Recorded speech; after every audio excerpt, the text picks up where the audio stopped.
I am going to teach you a skill that will change your parenting experience forever. And that is how to stop taking your child's behaviors personally. I'm going to break down why we take our children's behaviors personally, what happens when we do, and how you can stop this cycle and actually help your child regulate. All right, let's get to it. Welcome to the Autism Mom Coach podcast. I am your host, Lisa Candera. I am a lawyer, a life coach, and most importantly, I am the full-time single mother of a teenager with autism. In this podcast, I am going to share with you the tools and strategies you need so you can fight like hell for your child without burning out. Let's get to it. First, why do we take our children's behaviors personally?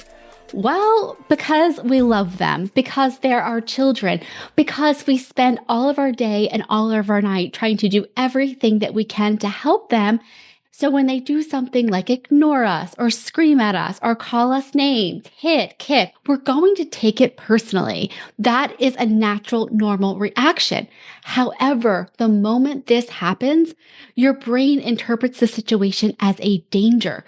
That triggers your fight or flight response. This is an automatic biological reaction that's designed to protect you.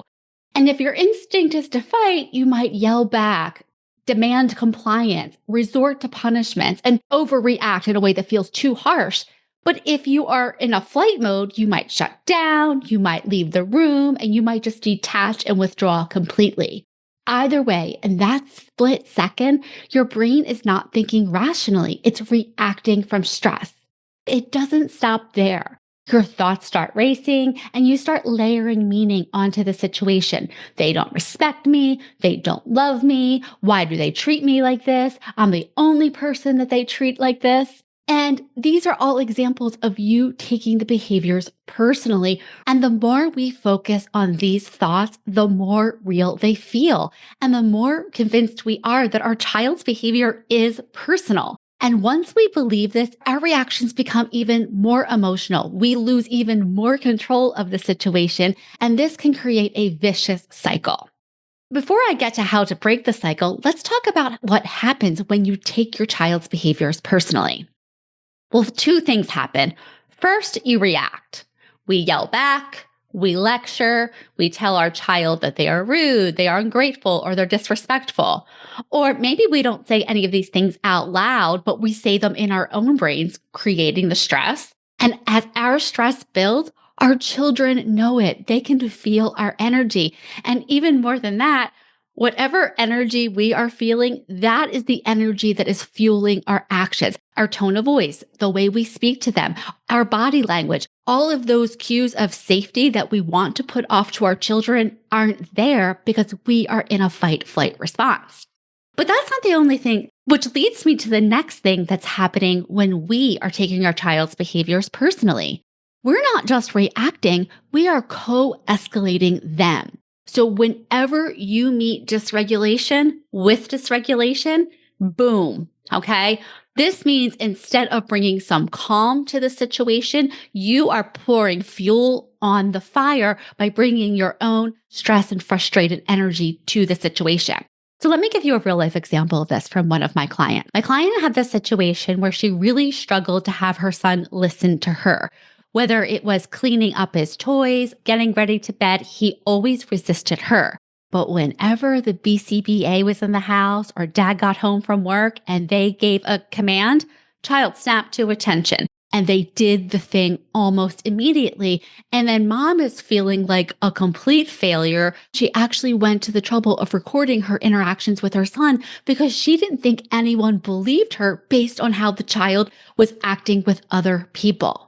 So you can see in this situation how easy this would be for mom to take it personally because it's just happening with her. It's not happening with other people. This created so much frustration for her with her child. So when he didn't comply with her, she would get very upset very quickly. And that would look like yelling, screaming, grabbing away the iPad, saying things like, "You never do this with anybody else," and getting really dysregulated on her own. So you can imagine now, if mom is getting dysregulated, she's acting harsher than usual towards her child, that the child reacted. And of course they do. They yell, they cry. Instead of cleaning up those toys, they're throwing the toys. And there you go, all creating more evidence for her of what she believed in the first place is that my child doesn't respect me. This is what the cycle looks like.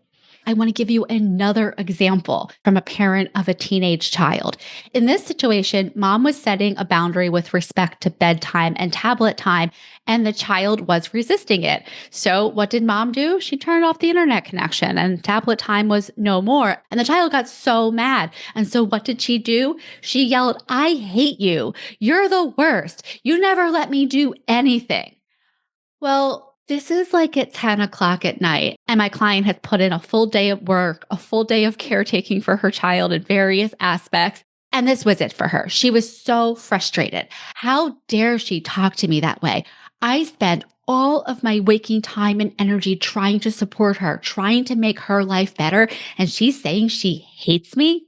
When you're already exhausted, when you're already putting in double time to help your child, a comment like this can really throw you over the edge. And that's what it did for my client. She got so angry with her child so quickly, started lecturing her on how lucky she was and all the things that she does for her. And, "Oh, you're upset that you don't have iPad tonight. Well, how about we make that a week?" And we're off to the races, right? Moms are dysregulated, daughters dysregulated. They are co-escalating one another, and no one is stopping to pause. So that is the real work here. I want to teach you how to be able to do this in the heat of the moment. But first, I want you to try this little exercise. I want you to take a piece of paper or take out your notes app and identify 3 instances where you have taken your child's behaviors personally, whether you felt disrespected, unappreciated, or like a failure as a parent, and be as specific as possible. Things like, my child screamed at me when I told them it was time to leave the park, or I cooked them exactly what they wanted, exactly the way they like it, and they didn't even eat their food. Or they ignore me when I tell them to get ready for bed, but they comply with dad. Whatever it is, write it down. Now, I want you to pause and I want you to imagine that you are unable to take any of these behaviors personally. It's just not possible. I want you, for each one of those instances that you identified, is to ask yourself, what else might explain these behaviors that has nothing to do with me?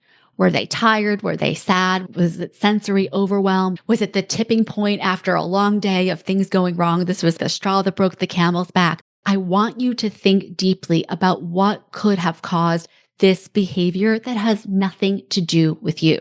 I want to remind you of 3 things. Biological age and developmental age are not the same thing. They are very different. And for a lot of our children, they are behind developmentally. Number 2, when your child is dysregulated and fight flight, thinking brain goes out the window, just like it does with you.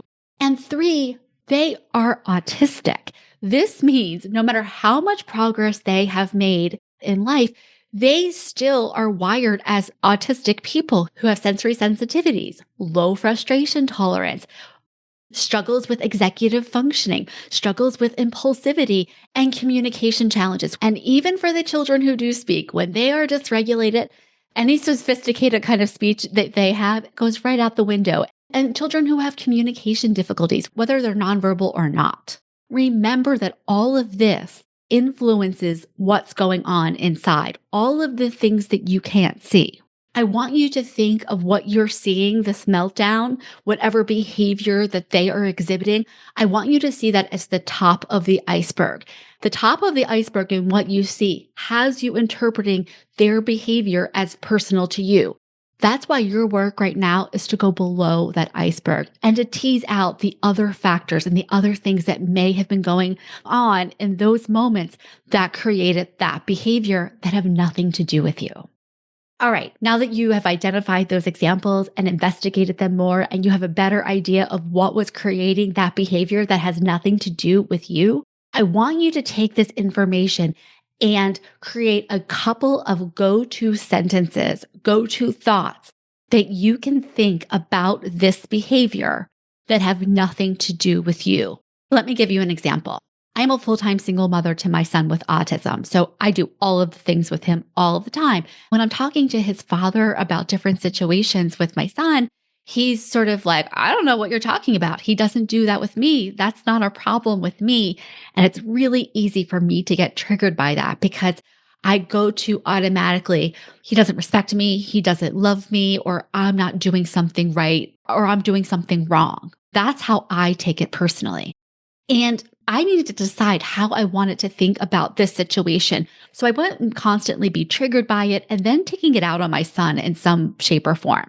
What I decided to think about this behavior in general is that, of course, I'm going to be the person that he pushes limits with. I have to deal with doctor's appointments. I have to deal with school and all of the non-preferred activities of life. So, of course, there's going to be that difference.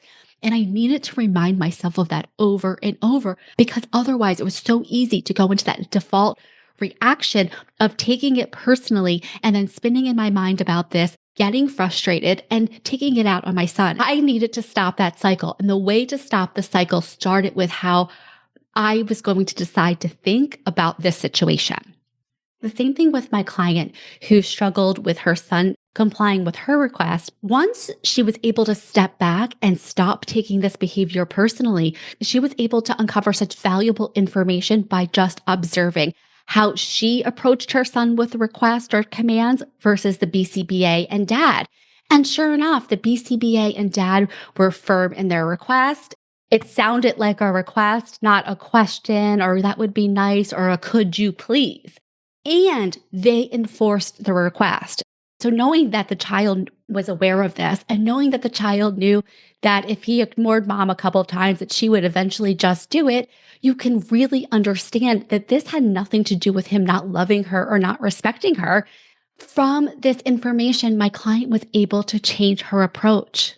And guess what? She got a lot more compliance from her son, or as much compliance as anybody can get from a 5-year-old with that approach. But that was only available to her because she was willing to pause and get curious about what else is happening here. So that's what I want you to do for yourself. I want you to decide ahead of time how you want to think about non-compliant, rude, disrespectful, whatever you want to call it, behavior before it happens, so that when it does happen, you're not going to your default thoughts, triggering your fight-flight response. Instead, you are able to stay more grounded. When you're able to stay more grounded, you get to respond instead of react. Which brings me to step number 3. Decide ahead of time how you will respond the next time your child does the thing that triggers the thoughts of disrespect, them not loving you, them not caring about you. Decide now what you want to think about it and how you will respond.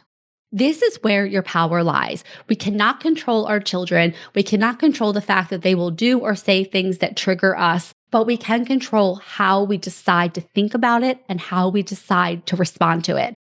Okay, to sum up, the 3 steps to stop taking behaviors personally is 1, recognize your triggers. Recognize the behaviors, the situations where you have taken things personally in the past. Number 2, investigate those behaviors to decide ahead of time what you want to think about them before they happen.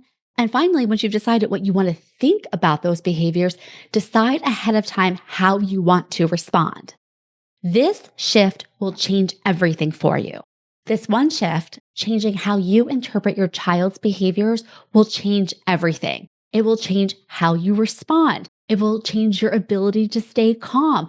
It will change your child's ability to regulate and to look to you as a calming presence. All right, so your homework is to pick at least one situation that you have taken personally in the past, investigate that situation, and decide now what is the one go-to belief that you can create for yourself that will help you stay calm in the moment. My favorite is he is dysregulated or he is in a fight-flight response. Also, I like he is not available right now. This is all to remind me that my son's behaviors, just like your child's behaviors, have to do with them and what's going on with them. And our job as their parents is to stay focused on that and stop taking the behaviors personally. Thanks for listening to the Autism Mom Coach. If you are ready to apply the principles you are learning in these episodes to your life, it is time to schedule a consultation call with me. Podcasts are great, but the ahas are fleeting. Real change comes from application and implementation, and this is exactly what we do in my one-on-one coaching program. To schedule your consultation, go to my website, theautismmomcoach.com, work with me, and take the first step to taking better care of yourself so that you can show up as the parent you want to be for your child with autism.